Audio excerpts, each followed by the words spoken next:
বছর লাগবে সারা দিতে। ছানা জিলাপি কতদিন পরে খাচ্ছা ভাই? খাচ্ছি 3 বছর পরে। 3 বছর পরে ছানা জিলাপি? তাই ভাই ছানা জিলাপি খাবে বলে সেই থেকে কিন্তু আমরা দোকান খোঁজাখুঁজি করছি। দেখেন সে কিন্তু দৌড়ে আসছে, এখন এই দোকানে ঢুকছে। তো আমরা এখান থেকেই আমাদের রিপন ভাই ছানা জিলাপি খাওয়াবো। আচ্ছা ভিতরে ঢোকা আছে 25 টাকা পিস। হ্যাঁ সমস্যা নেই, পিস নিয়ে কোনো কথা নেই, খাও। তো এখানে ছানা জিলাপি দাও,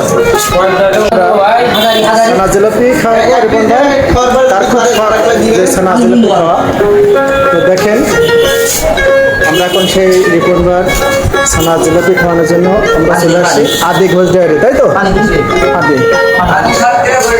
আদি সাতক্ষীরা ঘোষ ডায়েরি। কিরম লাগছে ভাই? মধুর মতন লাগবে সারা দিতে।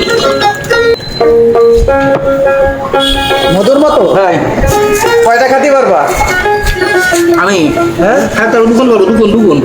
আচ্ছা খেয়ে নাও এটা। ওইটা খাওয়াই যায় একটা দোকান।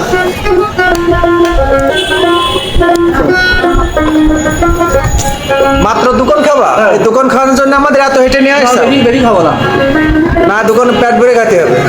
দুগুণা ভালো লাগো। কারণ এই দোকান খাওয়ার জন্য আমাদের এত দূর হাঁটা নিতে হবে না। হ্যাঁ আমরা মনে হয় 1 কিলো বেশি হেঁটে আইছি। দাও এটা দাও।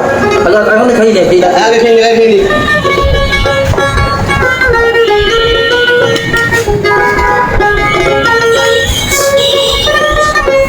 ওই যে আরেকটা রেডি।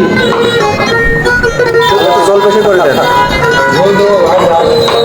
ঝোল দিয়ে না, জল দেও না? না এখন ঝোল দিয়ে দিন। আচ্ছা এই ছানা জিলাপি কতদিন পরে খাচ্ছা ভাই? খাচ্ছি 3 বছর পরে। 3 বছর পরে ছানা জিলাপি? তাই এতদিন তুমি আমাদের বলনি কেন? এমন ছিল না, হ্যাঁ এমন ছিল না। মানে সবচেয়ে মিষ্টির ভিতরে ছানা জিলাপি খেতে ভালো লাগে? হ্যাঁ তোমার ইস্টাবেল ভাই কিছু বলেন।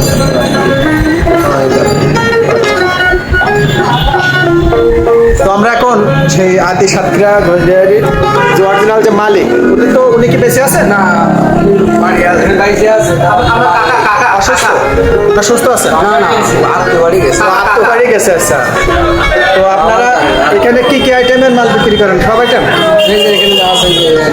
তো দেখেন আদি সাতক্ষীরা ঘোষ ডেয়ারির যে আইটেমগুলো এখানে চলে আসবেন। এটা কাইনকুলা 16 মোড়ে, তাই তো? এতে সব আইটেমই পাওয়া যায় এখানে। খুব আসলে মিষ্টিগুলো অনেক ভাইরাল, সব কিছু সব পাবেন। যা ঘি মাখন সবই এই টিস্যু দাও। কিছু করে কই দাদা কই দাদা ভাই তাড়াতাড়ি একবার গরম করতে 5টা